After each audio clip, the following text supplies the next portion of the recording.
વિદ્યાર્થી મિત્રો, આપણે આ લેસનમાં ઓહમનો નિયમ શીખ્યા. પણ ઘણી વખત કેટલાક પરિપથ એવા છે કે જેને આપણે સંપૂર્ણ સમજવા હોય તો ઓહમના નિયમથી આપણે એ પરિપથનું સંપૂર્ણ વિશ્લેષણ કરી શકાતું નથી. તો આવા પરિપથને સમજવા માટે, એનું સંપૂર્ણ વિશ્લેષણ કરવા માટે કિર્ચોફ નામના વૈજ્ઞાનિકે બે નિયમ આપ્યા. કિર્ચોફનો પ્રથમ નિયમ અને કિર્ચોફના બીજા નિયમ તરીકે ઓળખાય છે. બેઝિકલ આ બંને નિયમો ટૂંકા પ્રશ્નોમાં કોઈ કોમ્પિટિશન એક્ઝામની અંદર ખૂબ જ જરૂરી વસ્તુ છે. અત્યારે આપણે પહેલા કિર્ચોફનો પ્રથમ નિયમ શીખીશું. આને કહેવાય KCL પણ કહેવાય, કરંટ લો તરીકે પણ ઓળખાય, અથવા આ નિયમને જંકશનના નિયમ તરીકે ઓળખાય. જંકશનનો નિયમ. તમને પ્રશ્ન થાય કે જંકશન કોને કહેવાય? માનો કે આ રીતે પરિપથ હોય અને આ પરિપથનું કોઈ બિંદુ હોય, ત્યાં બે થી વધારે વાહક ભેગા થતા હોય, બે થી વધારે, 3, 4 ગમે તેટલા, તો આ જે બિંદુ છે એને જંકશન કહેવાય. જૂના કોર્સમાં બ્રાન્ચ પોઈન્ટ શબ્દનો પણ પ્રયોગ થતો. આમ નેટવર્કમાં આ રીતે બે થી વધારે વાહક ભેગા થતા હોય એ બિંદુને જંકશન તરીકે ઓળખાય. નેટવર્ક એટલે આ પ્રકારનું જોડાણ હોય ને, શ્રેણી સમાંતર બધું, અવરોધ, કેપેસિટર, બેટરી, એને નેટવર્ક તરીકે ઓળખાય. અને આ જે બિંદુ છે એને જંકશન તરીકે ઓળખાય. આ જે કિર્ચોફનો પ્રથમ નિયમ છે એ વિદ્યુતભાર સંરક્ષણનો નિયમ પણ છે. વીજભાર સંરક્ષણનો નિયમ તરીકે પણ ઓળખાય. તો વીજભાર સંરક્ષણનો સમજવા માટે આપણે એક ઉદાહરણ લઈએ. મારા ઉદાહરણમાં એક પ્રવાહ I1 છે, I2. ધારો કે I1 ની કિંમત છે 2 એમ્પિયર, I2 ની કિંમત છે ધારો કે 3 એમ્પિયર. આનો અર્થ એવો થાય કે 2 કુલમ જેટલો જથ્થો વીજભારનો 1 સેકન્ડની અંદર અહીંયા આવે છે O, 2 કુલમ. અને આ જે 3 કુલમ છે, 3 એમ્પિયર છે, તો એનો અર્થ એવો થાય કે 1 સેકન્ડની અંદર 3 કુલમ જેટલો જથ્થો અહીંયા O પાસે આવે, 2 કુલમ, અને બીજો 3 કુલમ, એટલે 2 + 3 બરાબર 5 કુલમ જેટલો જથ્થો જંકશન O પાસે આવે છે. જો આ વીજભાર જંકશન પાસે રોકાઈ જતો હોત તો 1 સેકન્ડ, 2 સેકન્ડ એમ આગળ લેતા જઈએ તો કેટલો થાય? 5 થી પછી 10, 15, 20 એમ આગળ વધતો જાય. આ પ્રેક્ટિકલ રીતે શક્ય નથી. એટલા માટે જેટલો વીજભારનો જથ્થો અહીંયા આવે છે એટલો જ જથ્થો આમ જાય, મતલબ દૂર જતો જથ્થો પણ કેટલો? 5 કુલમ જથ્થો O પર આવે, તો 5 કુલમ જેટલો જથ્થો પર સેકન્ડે દૂર જાય. એટલા માટે I3 ની કિંમત કેટલી? તો 5 એમ્પિયર. 1 સેકન્ડમાં 5 કુલમ, એટલે પ્રવાહ થાય 5 એમ્પિયર પ્રવાહ તરીકે ઓળખાય. હવે તમે જોઈ શકો છો કે I1 પ્રવાહ O પર આવે, I2 પ્રવાહ O પર આવે, I3 પ્રવાહ O થી દૂર જાય. જે પ્રવાહ જંકશન તરફ આવે છે એને આપણે ધન લઈએ, અને જે પ્રવાહ જંકશનથી દૂર જાય છે એને ઋણ ધારી દઈએ. તો જંકશન તરફ આવતો પ્રવાહ કયો કયો છે? તો કે 2 એમ્પિયર, બીજો પ્રવાહ 3 એમ્પિયર, અને જંકશનથી દૂર જતો પ્રવાહ કયો છે? તો કે 5 એમ્પિયર, એને આપણે માઈનસ લઈએ. બોલો આ બધાનો સરવાળો કેટલો થયો? 0. 2 એમ્પિયર કોની જગ્યાએ લખ્યું આપણે? I1 ની જગ્યાએ. 3 એમ્પિયર કોની જગ્યાએ લખ્યું આપણે? I2 ની જગ્યાએ. અને 5 એમ્પિયર I3, એટલે વત્તા કરી -π3 કરી દઉં. આ બધાનો સરવાળો કેટલો થયો? 0 થયો. આના પરથી કિર્ચોફના પ્રથમ નિયમનું વિધાન આ રીતે આવ્યું. કોઈ પણ નેટવર્ક હોય, જે પ્રવાહ જંકશન પર આવે એનો સરવાળો અને જંકશનથી દૂર જતા પ્રવાહના સરવાળા બરાબર હોય છે. તમે આમ પણ લખી શકો કે જંકશન પાસે ભેગા મળતા, જંકશન પાસે ભેગા મળતા પ્રવાહનો બૈજિક સરવાળો, આ બધાનો સરવાળો કરીએ તો કેટલો થાય કે શૂન્ય થાય છે. હવે એમ પણ કહેવાય કે જેટલું પ્રવાહ જંકશન પર આવે બરાબર એટલો જ પ્રવાહ જંકશનથી દૂર જાય. આ કિર્ચોફનો પ્રથમ નિયમ તરીકે ઓળખાય. વિદ્યાર્થી મિત્રો, આ પ્રથમ નિયમ સમજવા માટે આપણે બીજું એક ઉદાહરણ લઈએ. આ છે 2 એમ્પિયર પ્રવાહ, આ 5, આ 6, 1. અને આપણે પ્રશ્ન પૂછવામાં કે આમાંથી વહેતો પ્રવાહ કેટલું મૂલ્ય હશે અને દિશા કઈ હશે. આમાંથી વહેતા પ્રવાહનું મૂલ્ય અને દિશા આ રીતે આપણે પ્રશ્ન પૂછાય. તો કિર્ચોફનો પ્રથમ નિયમ આપણે જાણીએ છીએ કે જેટલો પ્રવાહ જંકશન તરફ આવે એટલો જ પ્રવાહ જંકશનથી દૂર જાય. માનો કે આ પ્રવાહ 2 એમ્પિયર જંકશન તરફ આવે છે, આ 5 પ્રવાહ જંકશનથી દૂર જાય છે. તો તરત વિચારીએ કે આટલો પ્રવાહ જંકશનથી દૂર જાય તો જંકશન તરફ પણ 5 જ આવવો જોઈએ.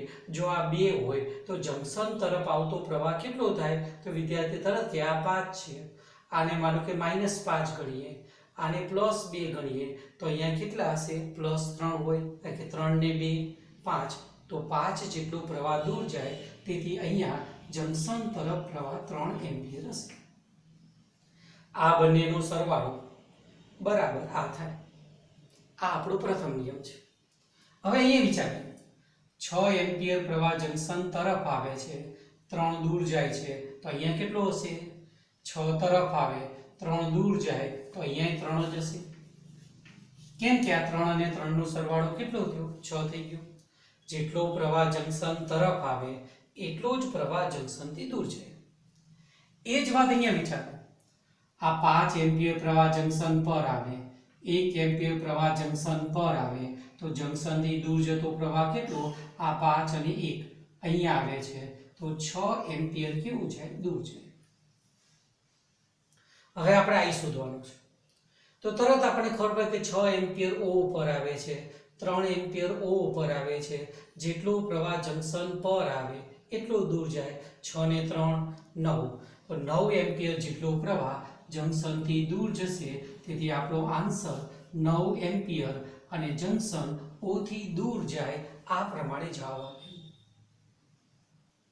વિદ્યાર્થી મિત્રો, કિર્ચોફનો બીજો નિયમ, આને KVL પણ કહેવાય, વોલ્ટેજ નિયમ, અને અથવા એને લૂપના નિયમ તરીકે ઓળખાય. કિર્ચોફ સેકન્ડ લો, વોલ્ટેજનો નિયમ અથવા લૂપનો નિયમ. તમને પ્રશ્ન થાય કે લૂપ એટલે શું? આ રીતે બંધ ગાળો હોય ને એને લૂપ કહેવાય. માનો કે A B C D E, જ્યાંથી તમે શરૂ કરો અને ત્યાં જ પાછા આવો, લૂપ કહેવાય. કોઈ વિદ્યાર્થી આમ ગણતરી કરે તો ચાલે, કોઈ વિદ્યાર્થી C થી શરૂ કરે અને ફરીથી પાછો C પર આવે તો પણ ચાલે. લૂપ એટલે બંધ પરિપથ, આને લૂપ કહેવાય. આવા લૂપમાં દરેક ઘટકમાંથી વહેતો પ્રવાહ, વિસ્થિતિમાનનો તફાવત, આ વાત નક્કી કરવા માટે કિર્ચોફ સેકન્ડ લો તરીકે ઓળખાય.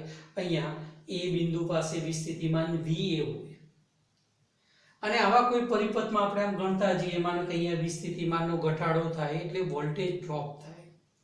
એમ આપણે ગણતરી કરતા કરતા કોઈ જગ્યાએ વિસ્થિતિમાન વધે, કોઈ જગ્યાએ ઘટે અને વધે, અને એમ કરતા કરતા બધાનો બૈજિક સરવાળો કરીએ તો 0 થઈ જાય. અથવા અહીંયા વિસ્થિતિમાન VA હોય, અહીંયા ગણતરી કરતા કરતા જાઓ અને ફરીથી પાછા A પર આવો તો વિસ્થિતિમાન VA જ મળે. આ નિયમ વિસ્થિતિમાનની એક મૂલ્યતા બતાવે. સ્થિર બંધ પરિપથ માટે આ નિયમ એપ્લાય થાય. આકૃતિ જુઓ, A બિંદુ છે, A બિંદુ પાસે વિસ્થિતિમાન VA છે. હવે તમે જો અહીંથી અહીંયા આવો છો, તો અહીંથી અહીંયા આવું તો વિસ્થિતિમાનમાં શું થાય? ઘટાડો થાય. કેમ કે પ્રવાહ આપણી સાથે થયો, અને પ્રવાહ સાથે થાય તો આ બિંદુથી અહીંયા આવો તો ઘટાડો કેટલો? તો પ્રવાહ I1 અવરોધ R1 જેટલો ઘટાડો, તેથી ઘટાડો, તેથી -I1 R1 કહ્યું. કયા બંધ પરિપથ લીધી? કયો લૂપ લીધો? તો કે A B C D E. અહીં આવે આપણે આમથી આમ જઈએ છીએ અને પ્રવાહ પણ એ જ બાજુ છે, તો આ છેડેથી આ છેડે જઈએ તો વિસ્થિતિમાન ઘટે, વોલ્ટેજ ડ્રોપ થાય. કેટલો? તો I2 R2 ઘટાડો, આટલા વિસ્થિતિમાનમાં ઘટાડો, તેથી -I2 R2. અહીં આવે આપણે માઇનસ થી પ્લસ તરફ જઈએ છીએ.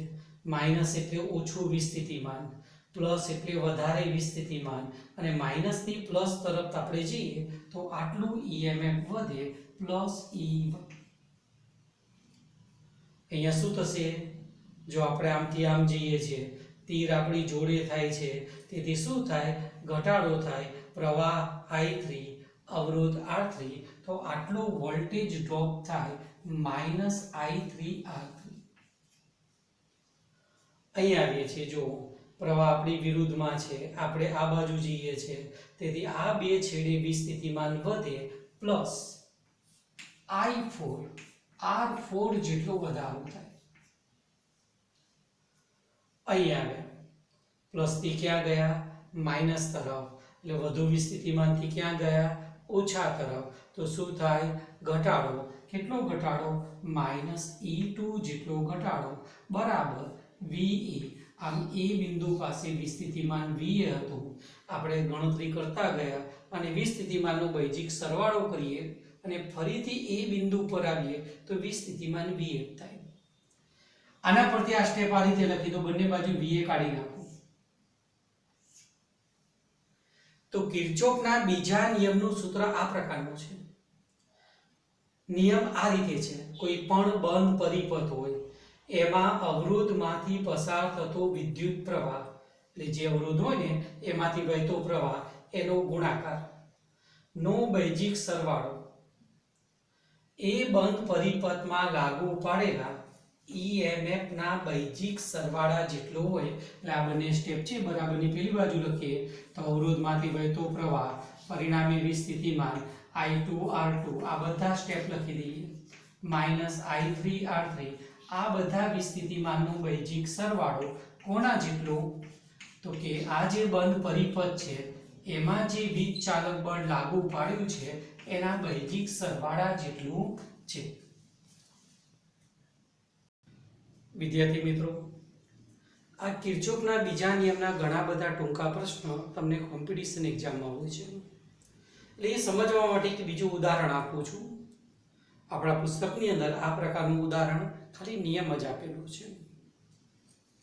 એટલું યાદ રાખવાનું, આપણે જે દિશામાં મુસાફરી કરીએ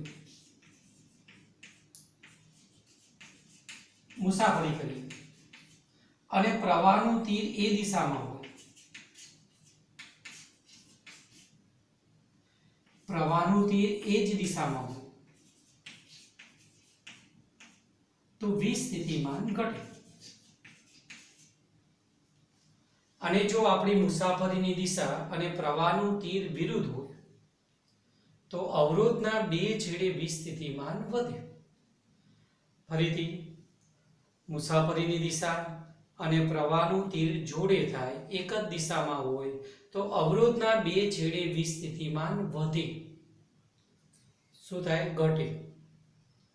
અને વિરુદ્ધ હોય તો શું થાય? વધારો થાય. ચલો, આ જ વાત સમજવા માટે આપણે એક ઉદાહરણ અહીંયા મેં લીધું છે. જો એ બિંદુ પાસે વિસ્થિતિમાન કેટલું છે? તો કે VE. અહીં આવે અને આપણી મુસાફરી આ દિશામાં છે, આમ લઈએ તો પણ ચાલે. ચાલો, અહીંથી અહીંયા જઈએ છીએ, અવરોધમાંથી પસાર થાય, પ્રવાહ આપણી જોડે થયો, કેમ કે આપણી મુસાફરી પણ આ દિશામાં છે, પ્રવાહ પણ સાથે થયો, તો અવરોધના બે છેડે વોલ્ટેજ ડ્રોપ થાય, મતલબ વિસ્થિતિમાન ઘટે. પ્રવાહ કેટલો? I1, અવરોધ કેટલો? R1 ઘટે, એટલે આપણે લખી દીધું -I1 R1. અહીં આવ્યા પ્લસ એટલે વધારે વિસ્થિતિમાન, માઇનસ એટલે ઓછું વિસ્થિતિમાન, વધુથી ક્યાં જઈએ છે? ઓછા તરફ. તેથી વિસ્થિતિમાનમાં ઘટાડો થાય કેટલો? તો કે -E1 EMF જેટલો ઘટાડો. અહીંથી અહીંયા જઈએ છીએ. આપણી મુસાફરી આ દિશામાં છે, પ્રવાહ એનાથી વિરુદ્ધ છે, તેથી અવરોધના બે છેડે વિસ્થિતિમાન વધે. પ્રવાહ કેટલું? I2, અવરોધ કેટલું? R2. તો વધે તો આપણે શું લખીશું? +I2R2. અહીંથી અહીંયા જઈએ છીએ. જો આપણી મુસાફરી આ દિશામાં છે, પ્રવાહનું તીર એનાથી વિરુદ્ધ છે. જો વિરુદ્ધ હોય તો વિસ્થિતિમાનમાં વધારો થાય. કેટલો થશે? I3R3. વધારો થાય એટલે પ્લસ I3R3. એટલી વસ્તુ બરાબર યાદ રાખવાની કે પ્રવાહનું તીર જો જોડે થાય તો અવરોધના બે છેડે વિસ્થિતિમાન ઘટે અને પ્રવાહનું તીર આપણને સામે મળે તો વિસ્થિતિમાનમાં શું થાય? વધારો. સાથે થાય તો ઘટાડો, સામે મળે તો વધારો. ચલો અહીંયા આવે માઇનસથી પ્લસ તરફ. માઇનસ એટલે ઓછું વિસ્થિતિમાન, પ્લસ એટલે વધારે, ઓછાથી વધુ તરફ એટલે વધારો. કેટલું? +E2. પ્રવાહ આપણી સાથે થયો, તેથી અવરોધના બે છેડે વોલ્ટેજ ડ્રોપ વિસ્થિતિમાનમાં ઘટાડો I4R4 જેટલો ઘટાડો. અહીં આવ્યા, પ્રવાહ આપણી સામે મળ્યો. આપણી મુસાફરી આ દિશામાં છે, પ્રવાહ એનાથી વિરુદ્ધ છે, તેથી વધારો થશે. અહીંયા વિસ્થિતિમાનમાં વધારો કેટલું? I5R5. ફરીથી ક્યાં આવ્યા? A પર. વિસ્થિતિમાન V. બંને બાજુ V કેન્સલ કરી દો. E1 E2 વાળું પદ પેલી બાજુ લખી દઉં. તો કોઈ પણ બંધ પરિપથ હોય અને એમાંથી વહેતો પ્રવાહ હોય દરેક અવરોધમાંથી, એનો ગુણાકાર કરીએ અને એનો બૈજિક સરવાળો કરીએ તો આ બૈજિક સરવાળો આ બંધ પરિપથમાં લાગુ પાડેલા EMF બરાબર E1 અને E2 પેલી બાજુ લઈ જવું તો +E1 -E2. આના પરથી નિયમનું વિધાન યાદ રાખો. કોઈ પણ બંધ પરિપથ હોય, એમાં અવરોધ હોય, એમાંથી વહેતો આનુષંગિક પ્રવાહ હોય, એનો ગુણાકારનો બૈજિક સરવાળો એ બંધ પરિપથમાં લાગુ પાડેલા EMF ના બૈજિક સરવાળા બરાબર હોય છે. વિદ્યાર્થી મિત્રો, ત્રીજા નંબરની થિયરી આપણે વિસ્ટન બ્રિજ. 1843માં બ્રિટિશ વૈજ્ઞાનિક ચાર્લ્સ વિસ્ટને અજ્ઞાત અવરોધ નક્કી કરવા માટે આ એક રીત આપી. અહીં એક પરિપથ છે અને પરિપથમાં અજ્ઞાત અવરોધ શોધવા માટેનો આ પરિપથ છે. પરિપથ કેવો છે? તો એક ચતુષ્કોણની ચાર બાજુ છે, એ ચાર બાજુ પર અવરોધ છે. એને એક વિકર્ણ પર ગેલ્વેનોમીટર છે અને બીજા વિકર્ણ પર બેટરી એટલે કે વિસ્થિતિ વોલ્ટેજ જોડેલા છે. તો આવો જે પરિપથ છે એને વિસ્ટન બ્રિજ તરીકે ઓળખાય. જે ચતુષ્કોણની ચારેય ભુજા પર અવરોધ હોય, એક વિકર્ણ પર ગેલ્વેનોમીટર હોય અને બીજા વિકર્ણ પર વીજ કોષ હોય, આવા પરિપથને વિસ્ટન બ્રિજ તરીકે ઓળખાય. અજ્ઞાત અવરોધ નક્કી કરવા માટેનો પ્રયોગ આ વૈજ્ઞાનિકે આપેલો. આ જે પરિપથ છે એને વચ્ચેના ભાગમાં જે વિકર્ણમાં ગેલ્વેનોમીટર છે, એ ગેલ્વેનોમીટરમાંથી વહેતો પ્રવાહ શૂન્ય હોય, મતલબ ગેલ્વેનોમીટરનું આવર્તન ન થતું હોય, ત્યારે આ બ્રિજ સમતોલન અવસ્થામાં છે તેમ કહેવાય. આ સમતોલન અવસ્થામાં આ પરિપથ આપણે લઈએ બંધ પરિપથ A, B, D અને E અને કિર્ચોફના બીજા નિયમનો ઉપયોગ કરીએ, કિર્ચોફ સેકન્ડ લૂપ. ચલો અહીંયાથી મુસાફરી સ્ટાર્ટ કરી A થી. પ્રવાહ આપણી સાથે થયો I1, અવરોધ R1. પ્રવાહ સાથે થાય તો અવરોધના બે છેડે વિસ્થિતિમાન ઘટે. આપણી મુસાફરી A થી ક્યાં છે? B પર. પ્રવાહ સાથે થાય છે, તેથી અવરોધના બે છેડે વિસ્થિતિમાન ઘટે. કેટલું ઘટશે? તો કે -I1R1. અહીંયા પ્રવાહ કેટલો? 0. અવરોધ કેટલો? Capital G. તેથી ગેલ્વેનોમીટરના બે છેડે વિસ્થિતિમાન પ્રવાહ 0 ગુણ્યા અવરોધ કેપિટલ G મતલબ 0 અહીંથી અહીંયા જઈએ છે પ્રવાહ આપણી સામે મળે છે જો પ્રવાહનું તીર જુઓ આપણી વિરુદ્ધમાં છે તેથી અવરોધના બે છેડે વિસ્થિતિમાન વધે કેટલું વધે તો પ્રવાહ I2 અવરોધ R4 આટલો વધારો થાય પ્રવાહ ગુણ્યા અવરોધ બરાબર 0 કેમ બરાબર 0 લખ્યા તો આ જે બંધ પરિપથ લીધો ને એમાં ક્યાંય બેટરી નથી EMF નથી તેથી બરાબરની પેલી બાજુ 0 થયું I1 R1 વાળું પદ પેલી બાજુ જવા દો અથવા I2 R2 વાળું પદ તો I1 R1 બરાબર લખાશે I2 R4 સમીકરણ નંબર 1 આ જ રીતે આપણે બીજો બંધ પરિપથ લઈએ C B D અને C અને આ બંધ ગાળા માટે કિર્ચોફના બીજા નિયમનો ઉપયોગ કરીએ ચલો મેં અહીંયાથી મુસાફરી સ્ટાર્ટ કરી આ દિશામાં આગળ વધું છું અહીંયાથી અહીંયા જો પ્રવાહ આપણી સામે મળે છે પ્રવાહ I1 અવરોધ R2 સામે મળે એટલે પ્લસ પ્રવાહ I1 R2 વિસ્થિતિમાન વધે અહીંયા આવ્યા ગેલ્વેનોમીટરમાંથી વહેતો પ્રવાહ કેટલો 0 અને અવરોધ એટલે પ્રવાહ 0 ગુણ્યા G અહીંયા આવ્યા છે પ્રવાહ કેટલો I2 R3 આપણી સાથે થાય છે સાથે થાય એટલે -I2 R3 બરાબર 0 કેમ બરાબર 0 તો એ પરિપથમાં ક્યાંય બેટરી નથી વીજ ચાલક બળ નથી આના પરથી આપણી પાસે સૂત્ર આવે I1 R2 બરાબર લખાશે I2 R3 સમીકરણ નંબર 2 સમીકરણ 1 અને 2 નો ગુણોત્તર લો તો બંનેનો ગુણોત્તર કરે તો કેટલો થાય તો કે I1 R1 upon I1 R2 આ પદ ભાગ્યા આ પદ બરાબર I2 R4 ભાગ્યા I2 R3 આ કેન્સલ તો આપણી પાસે પદ થયું R1 upon R2 બરાબર R4 upon R3 આમાંથી R4 ને સૂત્ર કરતા બનાવી દઉં તો R4 બરાબર લખાય R3 R1 ભાગ્યા R2